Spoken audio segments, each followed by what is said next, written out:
अस्सलाम वालेकुम, मैं हूं मारिया अली। आप देख रहे हैं मेरा चैनल। सनम जावेद का अली अमीन गंडापुर के साथ एक खौफनाक किस्म का स्कैंडल, बड़ा स्कैंडल। पाकिस्तान तहरीक इंसाफ के लोगों ने सनम और गंडापुर के नाजायज़ ताल्लुकात के इल्ज़ामात जो हैं उसमें मज़ीद तेल और पेट्रोल जो है वो डाल दिया है। इन दोनों के नाजायज़ ताल्लुकात हैं। सनम और फलक जावेद ने पाकिस्तान तहरीक इंसाफ में करोड़ों की करप्शन करके करोड़ों की जायदादें बनाई हैं। इस वक्त वज़ीर आज़म की जानिब से इस्तीफ़ा दे दिया गया। इस वक्त कतर के हालात इंतहाई खौफनाक हैं। कतर पर एक बहुत बड़ा हमला किया गया है, शहादतों की इतलात भी हैं।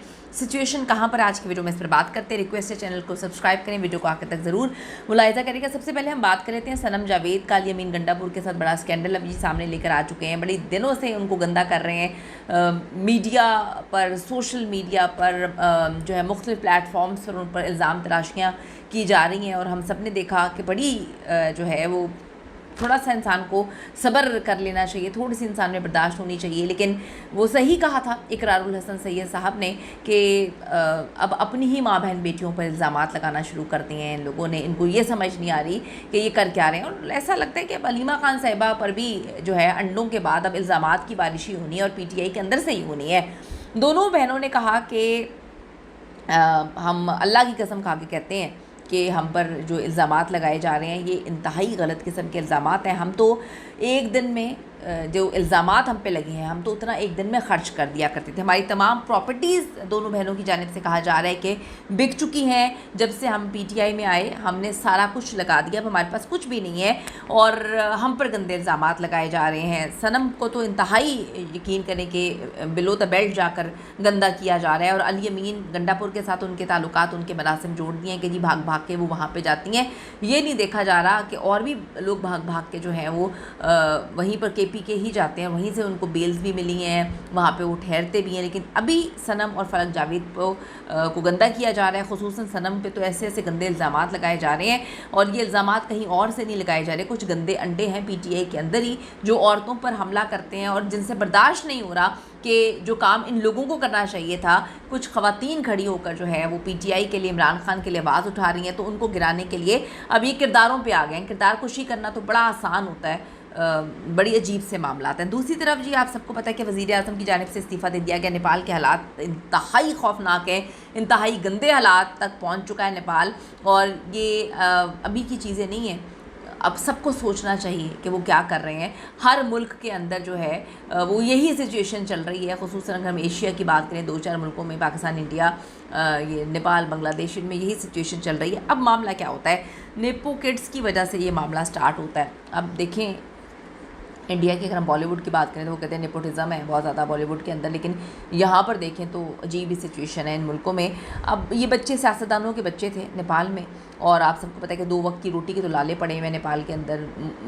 मुसीबतों के ढेर लगे हुए हैं वहाँ पर। आए रोज़ जो है वो काफ़ी ज़्यादा प्रॉब्लम्स से दो चार हैं। अगर हम आम तबके की बात करें तो ये बच्चे सियासतदानों के बेटे बेटियां सोशल मीडिया पे बड़ी जो है अपनी तशहीर करते थे, अपनी एक से बढ़कर एक गाड़ी, महंगे कपड़े और ट्रैवलिंग, वर्ल्ड टूर्स की तस्वीरें वगैरह लगाते थे।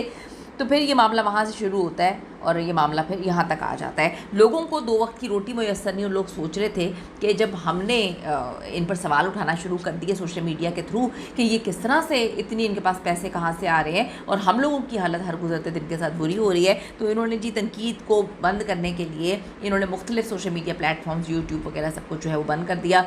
80% लोग जो हैं इन्हीं प्लेटफॉर्म्स के ज़रिए कमाते हैं, क्योंकि टूरिज़म वहाँ पर बहुत ज़्यादा है, सिर्फ उनका ज़रिए मौज टूरिज़म के थ्रू ही है। तो 1-2 उन्होंने चीज़ें छोड़ दी, टिकटॉक वगैरह छोड़ दिया। लोगों को इस पर भी बड़ा तप चढ़ी, बड़ा गुस्सा चढ़ा। टिकटॉक के थ्रू उन्होंने जो है वो मुहिम चलाना शुरू कर दिए, मुजाहरे स्टार्ट हुए हैं। फिर कहानी यहाँ तक आ चुकी है कि बुरे हालात हैं। कुछ ये लोग इसको भी कोट कर रहे हैं कि इंडिया भी इसमें कहीं ना कहीं इन्वॉल्व है। इंडिया भी चाहता था कि ये हुकूमत ख़त्म हो, मामलात यहाँ तक पहुँचे और फिर हर चीज़ हमारे कंट्रोल में आए।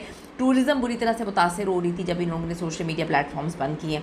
अब हालात यहाँ पर ये हैं कि अभी तक 20-25 हलाकतें जो हैं वो हो चुकी हैं और कंट्रोल करने में मुकम्मल तौर पर नाकाम है इस वक्त गवर्नमेंट भी और जो वहाँ पर मामलात हैं। तो पाकिस्तान के सियासतदानों और उनके बच्चों को ख्याल करना चाहिए, जिस तरह से जो है अयाशी कर रहे हैं पाकिस्तान में रहते हुए, पाकिस्तान से बाहर रहते हुए, जिस तरह से ایک ایک گھڑی کی قیمت جو ہے اربوں خربوں ہیں لوگوں کی، اور پاکستان کی عوام 2 وقت کی روٹی کے لیے بلک رہی ہے. تو یہی حالات ہوتے ہیں اور پھر معاملات آؤٹ آف کنٹرول ہو جاتے ہیں. ابھی جی علیمہ خان صاحبہ کے حوالے سے بات آپ سب کو پتہ ہے کہ پہلے انڈا مارا علیمہ خان صاحبہ کو، پھر ایک صحافی کے ساتھ جو بھی وہاں پہ معاملات ہوئے، مارا پیٹا گیا. اس صحافی نے علیمہ خان پہ جو ہے وہ پرچہ کروا دیا، FIR کروا دی کہ جی وہ روک سکتی تھی، انہوں نے روکا نہیں. علیمہ خان کا بیان بھی اس حوالے سے سامنے آیا. وہ کہتی جی جان بوجھ کے جب بدتمیزی کی جاتی ہے تو پھر یہ صحافت نہیں ہوتی، آپ بدتمیزی کرنے کے لیے ہی آتے ہیں. تو میں تو اپنے بچوں کو بھی یہاں پہ وہ کہتی ہیں نہیں لے کر آتی، کیونکہ دہشت گردی کے پرچے پھر درج کر دیتے ہیں میرے بچوں پہ. علیمہ خان کا کہنا ہے کہ میں ٹیکسٹائل کی ایکسپورٹر ہوں، تو پیسے میرے پاس یہاں سے آئے ہیں، یہاں سے آتے ہیں. آپ لوگ ہر وقت جو ہے وہ تنقید کرتے ہیں، لیکن جن پر تنقید کرنے کی ضرورت ہے ان کو کچھ بھی نہیں کہا جاتا. تو یہ بڑی مسٹیریس قسم کی چیزیں ہیں. دوسری چیز آپ سب کو پتہ ہے کہ قطر کے دارالحکومت دوحہ میں زوردار دھماکوں کے بعد کالے دھوئیں کے بادل چھا گئے، افراتفری مچ گئی. وہاں پہ بڑی سچویشن کرٹیکل ہے اس وقت، اور قطر کے ان علاقوں میں یہ معاملات ہوئے ہیں جہاں پر مبینہ طور پر جو ہے کہا جاتا ہے کہ کچھ دفاتر تھے اور وہاں پر کچھ اہم رہنما مقیم تھے. تو ابتدائی معلومات جو ہے جمع کی جا رہی ہے، خیال ظاہر کیا جا رہا ہے کہ اسرائیل کا یہ حملہ تھا جس میں جو ہے کچھ رہنماؤں کو نشانہ بنانا تھا. اب عرب میڈیا نے دعویٰ کیا ہے کہ اسرائیلی حملے میں حماس کے رہنما خلیل الحیا شہید ہوئے ہیں، جو غزہ مذاکرات میں حماس کی ٹیم کی قیادت کر رہے تھے. اس وقت جی کافی زیادہ کرٹیکل سچویشن ہے وہاں پر. ہم دعا کرتے ہیں اللہ تعالیٰ جی سب کو اپنے حفظ و امان میں رکھے. تو قطر پر ایک خوفناک حملہ کیا گیا ہے، دھماکوں سے لرز اٹھا دوحہ جو وہاں کا کیپٹل ہے. کافی خوفناک دھماکے تھے. کچھ لوگوں سے کچھ اپنی فیملی وہاں پر ہماری ہے بات کی ہے، انہوں نے کہا کہ اتنے خوفناک دھوئیں کے بادل، ایسے خوفناک دھماکے ہوئے کہ ہم تصور بھی نہیں کر سکتے تھے کہ یہ اس طرح سے کچھ چیزیں ایک دم سینیریو چینج ہو جائے گا. تو کافی کرٹیکل وہاں پہ سچویشن ہے. اللہ تعالیٰ سب کو اپنے حفظ و امان میں رکھے. آمین ثم آمین. اپنی قیمتی رائے ضرور دیجیے گا.